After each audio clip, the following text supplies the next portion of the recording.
Hello everyone, my name is Ziqian and I'm from Dartmouth College, Thayer School of Engineering. So it's my pleasure to be a speaker today and to share our group's recent study. So let me share my screen first.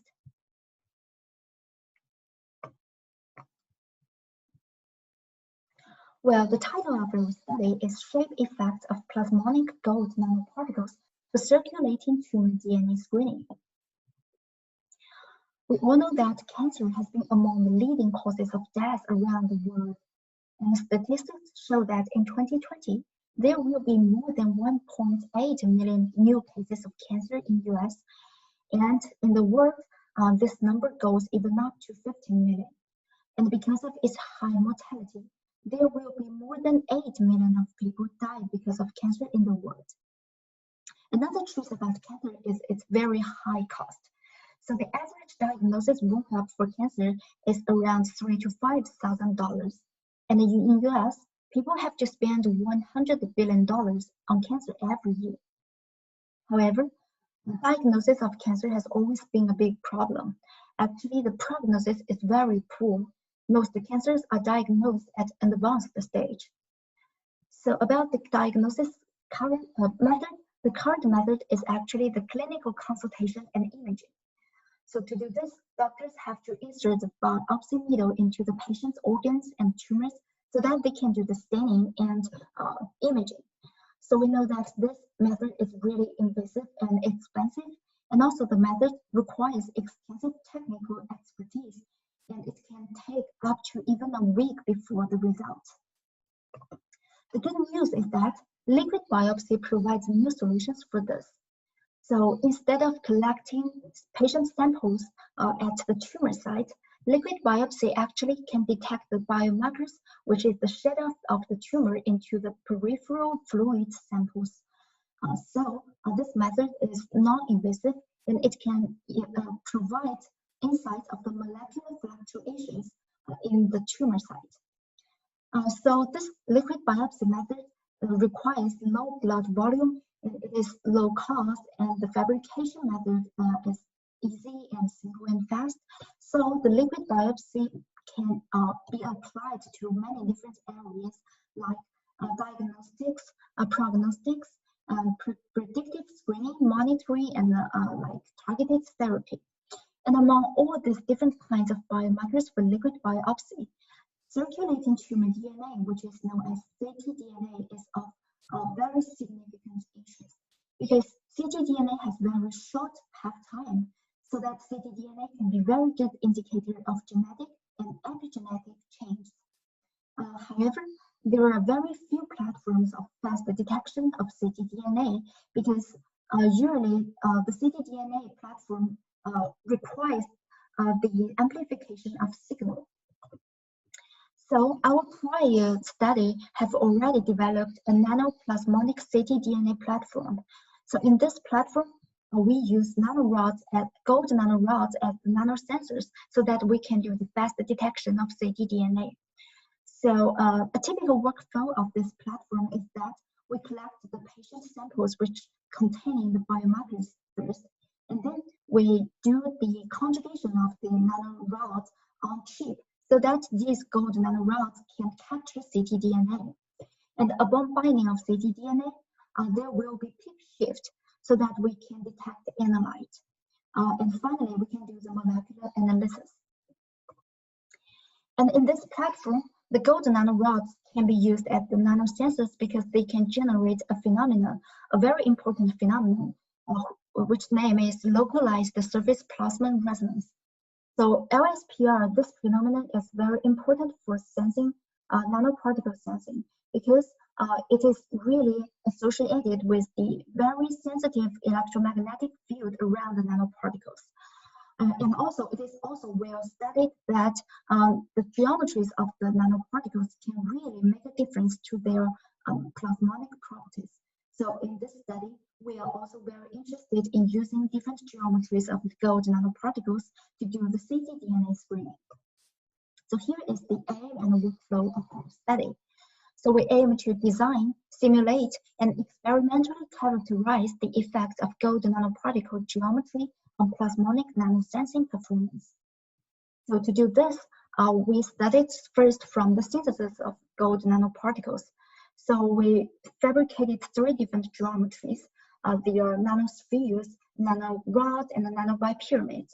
And after that, we did the numerical simulation to theoretically understand how these geometries will affect their sensing capability. And finally, we did the bulk testing in solution and the ctDNA screening on chip. And in each of the stage, we always compare the numerical simulation results to the experimental results. And we found that they match very well. So first part is the synthesis of nanoparticles. In this part, we fabricated 3 different geometries. So the gold nanospheres can be synthesized by just heating the chloroauric acid in sodium citrate. So this is a very simple method. And for nanorods and nanobipyramids, we use the seed-mediated method to fabricate them. So the seed-mediated method contains 2 different steps. So the first step is to fabricate the seed nanoparticles. And the second step is to grow these seed nanoparticles in the growth solution so that they can form different shapes. So here we also show the TEM characterization of these 3 different geometries. We can see that they are in very good shape and they are very uniform. So with these synthesized nanoparticles, we then did the CST simulation and in-solution testing. So the CST simulation was done by using CST Microwave Studio. So this is a software, and with this software, we can do the 3D simulation of the nanoparticles, and we can simulate the electromagnetic field around the nanoparticles.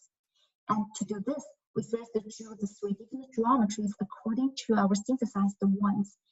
And we put in this software, we put the far field monitors to compute their resonance spectra. And this resonance spectra is shown in the left bottom picture. Here we can see that the 3 dashed lines indicate the simulated results, and the 3 solid lines indicate the experimental results. And we can see that they match very well with each other, which shows that we can simulate these nanoparticles. We can simulate their sensing capabilities very accurately. And after that, we model their resonance spectra in media with different refractive index values to calculate the refractive index sensitivity of these 3 different nanoparticles. And here we can see the results in this table. So the simulation results and the experimental results, they are not exactly the same. However, we can still see the qualitative agreement in them. For example, we can find that the nanospheres are the least sensitive, and nanorods are the middle, and the nanobipyramids are the most sensitive one. So both in simulation results and in experimental results. So this result is exactly what we expected, because we know that nanobipyramids, they are anisotropic and they have very sharp corners. With this result, we also expect that the gold nanobipyramids will perform the best in the ctDNA screening. So next, we move on to the on-chip ctDNA screening. And here, the synthetic ctDNA we used is the G12D sequence of the KRAS gene. We chose this sequence because mutations at this location is really common in patients with pancreatic ductal adenocarcinoma, which is a disease that is really difficult to diagnose. And in this ctDNA screening experiment, we used the gold nanorods and gold nanobipyramids. And the result is shown here, so the slope indicates their sensing properties. And the result shows that we can find a linear relationship between the ctDNA concentration and the peak wavelength location. And also, we found that the gold nanobipyramids were almost twice as sensitive as the gold nanorods. So this is also in agreement as we expected. So finally, let me just make a short conclusion. First, in this study, we demonstrated a versatile methodology for the rational design of plasmonic gold nanosensors for nucleic acid screening. And also, this study shows exceptional agreement between the electromagnetic simulations and the experimental results. Also, in this study, theoretic determination was carried out through the sensing of synthetic ctDNA, and also this workflow shows promise for design of nanoparticles for sequence-specific ctDNA detection in their clinically relevant biomolecules.